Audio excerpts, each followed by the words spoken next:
What's going on, guys? Dustin Battle, MarshRat Outdoors. Got my boy Janice, got BJ, two of the MarshRat crew. And guess what day it is? Thirsty Thursday. And today we're going to talk about decoys. Not necessarily the decoys themselves, because all I run is AVNXs. Not because I'm rich. It's because it's all I bought and I only got like 18 of them. But we're going to get right into like spreads. Do they work? Myths, mojos, that and whatnot. So BJ, go ahead and start off with like, being a new hunter and putting out decoy spreads, like what you started looking for and what you kind of looking for now, what didn't work for you. So it's all OJT for me, basically. It's just like on-the-job training. So like I can only go off my experience with you. So I haven't read any articles or anything like as far as the J's and the U's. We'll get into that, but I can say we've had a variety. So like we've used the jerk rig. That worked out pretty good for us, putting some movement on our spread. The water bottles were a good accessory to our regular decoys, and then obviously we have our teal, our mallards, and everything else, pintail, stuff like that. But I think the mojo on good days, that's another thing. I think we just have such a wide spread is why they come in so well. So. And then Janice, what is your inputs on, decoy spreads and J's and U's? Well, and then I mean, like you were saying, we've tried multiple spreads. The J and U didn't seem to really, it worked, but I didn't really, I think the kind of, how we're doing it now, just kind of throwing them out there with the water bottles, I think it works better. And the whole jerk rig, jerk rig's great, unless you're trying to hunt down a duck, trip over that, so that's good. It's not too good for that. And the mojo, personally, I don't know, the mojo's like, it's so windy here. Yeah. So I feel like it's really hard to use it because it's just so windy, so it's so unpredictable. Yeah. Then you got to go back, change it. So, but that's just. And coming from the more experienced hunter on this group, so we started running J's and U's and W's, and I read a lot about it, and a lot of people liked them. So we started throwing them out, and it just didn't work for us. And it might work for you, I don't know, but it just didn't work for us. So what I did is I called my buddy down in Louisiana and said, man, throw them decoys out like a group, little bunches.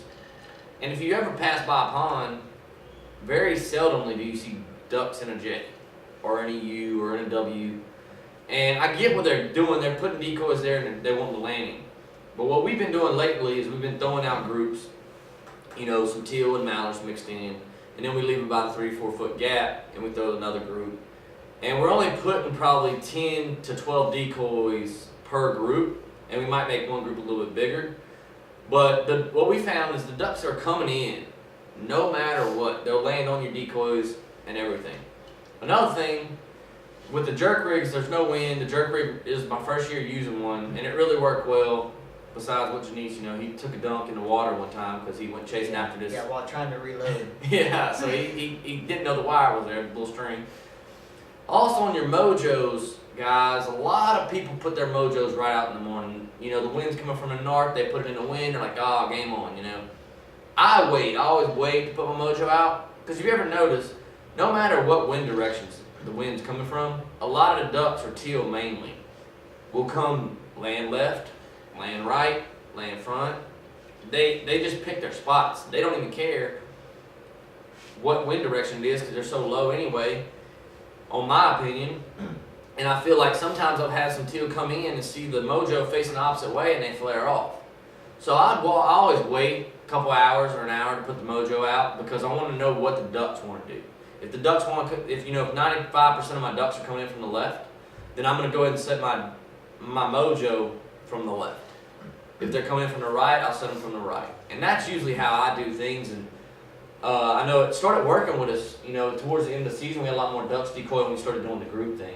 In y'all's opinion? Oh, definitely. I think it definitely worked better. I think another little thing that I noticed the last two hunts we've done a lot of pintail. We've limited out pintail the last two times we've gone out. We got 7.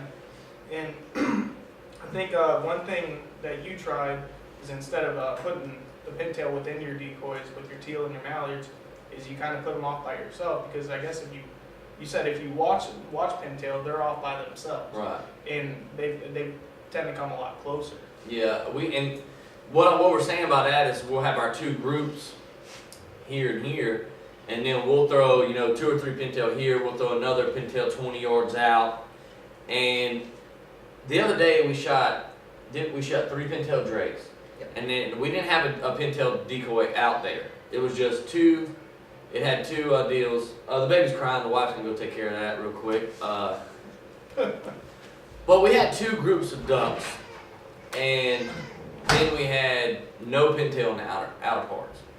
And all 3 of our mallard drakes we killed landed in the exact same spot. I mean, pintail drake.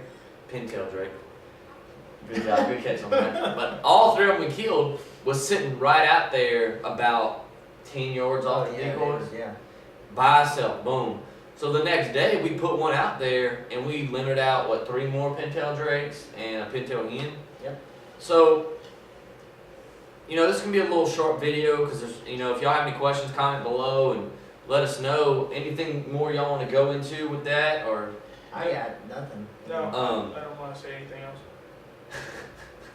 I'm pretty inexperienced when it comes to these things, so But the main thing to look for, guys, wind direction. When you go to set up, let's not worry about the spread. Okay, so the wind direction, the ducks, the myth, the legend is always they want to land into the wind.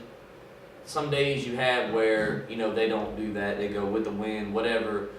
Majority of the time they'll go with the wind. So you want to put your decoy spread where the wind's coming kind of around you or to you, away from you, from the back. That way the ducks come in from the front, the ducks come in from left to right. Also sunrise. Your sunrise is a big deal because if you set up with the sunrise to your front, when the sun starts coming up, you're blinded, for one. And 2, when the ducks are coming, the light's shining right on you, so it's blinding you and the ducks can see perfect. So if you can, set up against the sun. That way the sun rises to your back, that way the ducks are blinded and you're hidden and you can see. Is there anything specific you want to point out as far as we're in Oklahoma, so Right. naturally it's very windy. Right. So on those dead days, do you have anything specifically that you like to try? Usually on a dead day, you can move your decoys around a lot. I know cold days, I'll group my decoys up a little better. If it's a high wind and a really cold morning, a little chill, I'll pack my ducks in there. Not touching each other, but about probably 1 foot, group of each one. And that way, because when it's colder, ducks like to, get together and hang out and they get that warmth. And then on no windy days, I'll spread them out a little bit further apart, put a jerk rig right down the middle. That way, not only your jerk rig's moving the ducks that's on your rig, it's putting the wakes out for the other ones. But on, the no wind days and a little warmer days, my spread might be 18 decoys, but it might be, it's a long way, like they're having a party. What you want to do is you want them ducks to be coming in, just like you would, when you pass by a bar. If the bar ain't popping, you ain't going. Plain and simple. So you want them to fly by and say, hey man, there's a party down there, got some good looking chicks. Let me go down there and take a look at it, you know what I mean? And that's what you got to make the ducks believe, that there's real ducks on the water, for one, and get them in there and just, get them where they want to be there. And another thing too, guys, if it ain't working, change it. Don't wait 20, 30 minutes. If you have 2, 3, 4 groups come in, boom, bang, boom, bang, boom, bang, you're like, okay, what's going on? They don't like something. They don't like something for a reason. Go change it. Whatever you think is out there, change it. Maybe you threw a decoy out and they got the lines on top of them. It might be that. It might be, hey, we got this duck over here. It's kind of mixed in. It's too close together, touching. Whatever, if you have 2, 3, 4 groups come in and flare, that means something's wrong, change it. That could be concealment too. That's a Right. totally different subject. Yeah. But And that's a big deal too. Concealment is one of the biggest things, because if you ever watch a duck when he's flying over, his head's doing this. You start getting heads turning, they're looking. They don't like something. If they go in, that means your decoys are good, you might have scared them off. Also on no windy days, you gotta watch your movement in the blind. When there's no wind, the weeds or the brush you're sitting in is not moving. So when you're moving, that's a dead giveaway. That duck's coming in there, he's like, man, good party, everything looks good. Oh crap, freaking weeds are moving. I gotta get out of here because there's no other weeds are moving. Yeah. That's just how it, Hey, that's So, how it is. on no windy days, you really gotta make sure your concealment's good and your movement stays to a minimum. See, that's within your control too. But I believe it because I mean I've seen it happen. I've seen them flare like that. But I gotta call bull on that sometimes because we'll go out. We don't have a dog, so we're retrieving all our ducks. Right. And sometimes we'll go retrieve our ducks, and then I don't know if they just think it's funny or what, but they'll just fly right directly over our head. It's like, all right, cool, like Yeah. you know. And most of the time, guys, what I've noticed is a duck's gonna come into your pond before you see the duck at all. Oh yeah. And what that means is by the time you see a duck that's 60 yards coming over you, he ain't even looking at your pond no more. He's already looking downwind.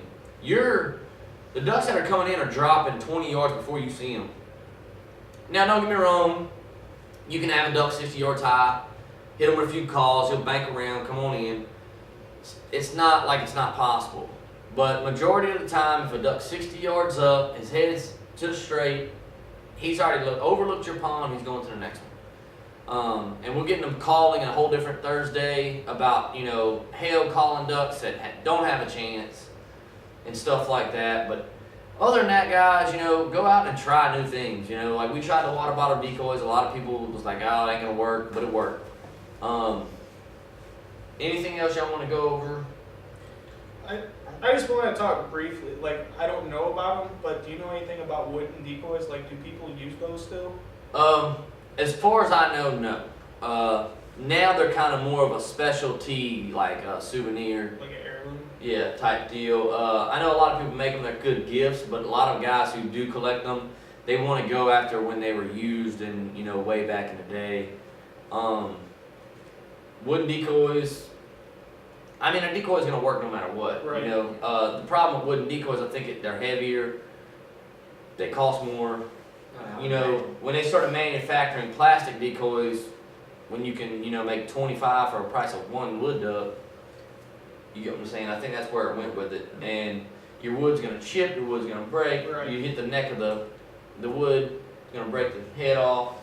That'd be nice. And there's no duck that's gonna come in with a duck with no head floating around. Well, that is true. you can have goose duck bucks laying up. Yeah. Those will work too. So Yeah. I mean, it's just hit and miss. Yeah, and know your area, know the ducks that are coming in. A lot of people run gadwall, Weegians, wood ducks.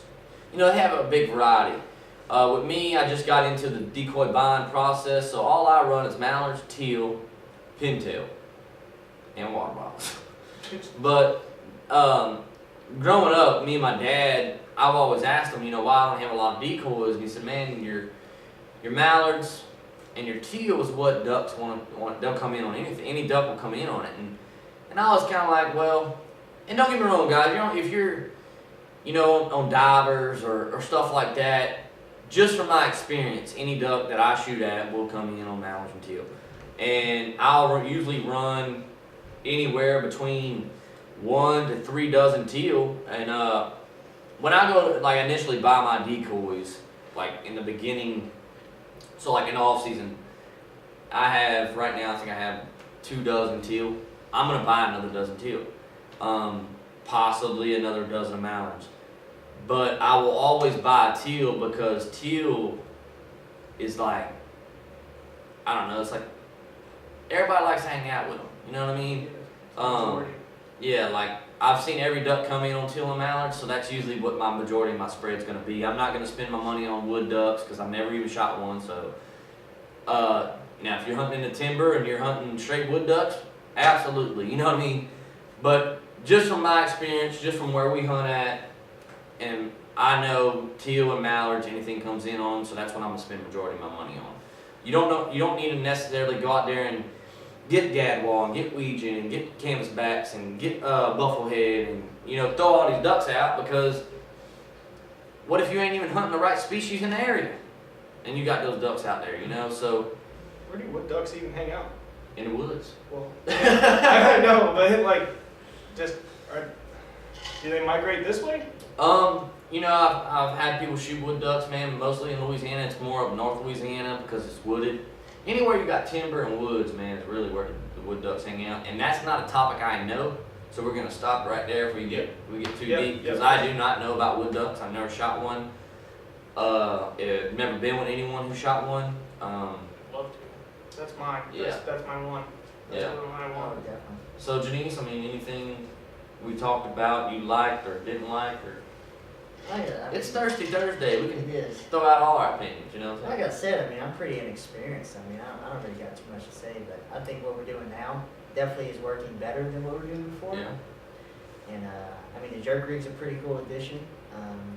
The only thing about the jerk rig I don't like is like, it's work. Like it takes work, and That's true. because I don't know if any of y'all run jerk rigs, but you go to Rig 'em Right, Cabela's, you get a Rig 'em Right jerk rig for $20. I just added it to my stuff this year, and it really worked. Also, the quiver magnets work pretty well too for non-windy days. But the thing about the jerk rig, okay, so you stretch this long cord out, this long string, and then 4 ducks fall off. Not fall off, but they're attached, and then you run the rest of the line to your blind and you pull it. That's the thing of the jerk rig. The problem with that is, like, so you set your weight up too far, then your ducks that are in line are too far out of the decoys, so then you gotta walk back out there, move the weight a little bit closer, then it's too close, you know. Once you get it right and everything works out fine, it's good. And then you also, you know, being me, I'm the only caller in the group, so I gotta worry about the calling and the pulling and the shooting and the filming. So Yeah, it's a lot. It's a lot for me to run Yeah, a he's jerk just a rig. jack of all trades. You know? Yeah, I mean that's what I do. I'm working on my you know. calling, so you know, I'm the I'm trying. CEO of MarshRat OutDoors. You know, if you CEO. ain't a jack of all trades, you're a jack of none. But That's what I always say. I think, you know, putting them in groups really helped out with us this year, and No, I was just saying, I tricked you into. I kind of snuck in there and I kind of don't do anything besides shoot ducks. So, I I'm mean, just there to kill things, you know. It's great. yeah. like, Stop, Well, you were stop saying- some heartbeats, you know. the only thing I want to say about the jerk rig, you know, it's kind of like a jerk rig and it's not it's expensive and creates a lot of movement. in your Water spread. bottle. Just saying, He like, is- This Oh, guy, he is trying to sell the water bottles. you know. can. Look, if he can manufacture these on a daily basis and make money, he would do it. Oh, in a heartbeat. But the problem is everybody drinks water bottles and everybody can make them in their garage in one night. So imagine how Yeah. many you You can. shouldn't have told him the price. Yeah. That's the problem. Yeah. You should have said then wait. Oh, there's no price yet. No, there's no price. Yeah. You said it in the video. Patent. Yeah. It's patent. No, it's not. But But anything you guys y'all want to know, if y'all like the video, hit a like, subscribe to the channel if you haven't already. And we're gonna keep putting videos out. I know I'm heading to Louisiana. I'm gonna try to get Janice. He's gonna be in Louisiana as well. We're gonna try to get on a few hunts. It's just really hard. I'm having a lot of family and stuff hunting. If we don't, we'll see y'all as soon as we get back in January. I'm gonna try to put out videos. I'm gonna try to keep it going. The problem is I run a desktop, so the computer's gonna be in Oklahoma as I'm in Louisiana. So if worst comes to worst, y'all just see a bunch of videos in January. See you next year. I think Yeah. I'm gonna do a lot of single man hunts too. Yeah. While you guys are gone. So at the very least, I think I'm gonna send you pictures Okay. of what I Yeah. might get. So our Instagram will still be blowing up. Yeah. What's your Instagram again? Instagram's at MarshRat_outdoors. Go ahead and hit us a follow. You know, we post everything, and if you have a bunch of good pictures, we'll post them as well. We'll let you know, tag you and everything.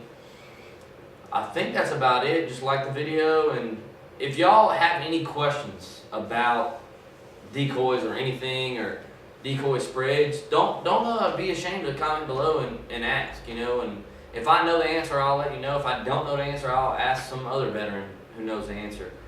So y'all stay thirsty, and we'll see y'all next Thursday. Cheers.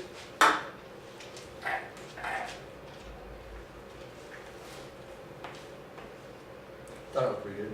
Dude, we could go on forever. Literally. Yeah, but then you start beating the bush again. Yeah, that's true, I guess. That's why, like,